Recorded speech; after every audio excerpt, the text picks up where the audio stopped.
Great Plague, 3 years that changed Europe. In 1347, disaster struck European shores. It wasn't an enemy fleet or a cataclysm, but an invisible enemy that arrived by sea on merchant ships.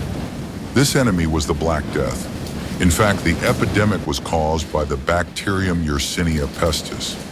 It traveled without borders. The main carriers were black rats living on merchant ships, along with fleas which carried the bacterium from rodents to humans. Its spread was incredibly rapid. The disease followed trade routes, moving from Asia through Mediterranean ports and deep into the European continent. At first, rumors came from the ports. Bodies were covered in dark, festering buboes. People knew neither the cause nor the cure. Death stalked the land, discriminating between the poor and the king.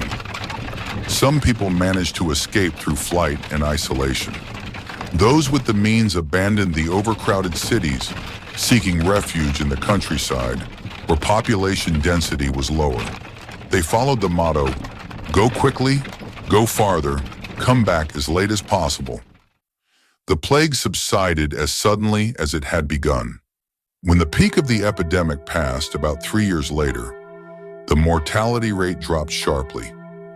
This was not due to medical intervention, but because either most of the population died, the rats carrying the plague died, or the survivors acquired immunity.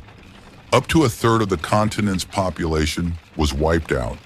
The main consequence was the unprecedented power of the common man.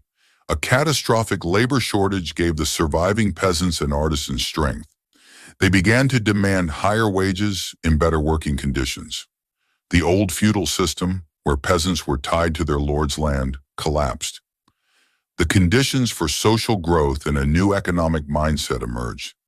The Great Plague not only claimed millions of lives, but also became an unwitting catalyst for change, tearing European society from the shackles of the Middle Ages and guiding it toward the modern era.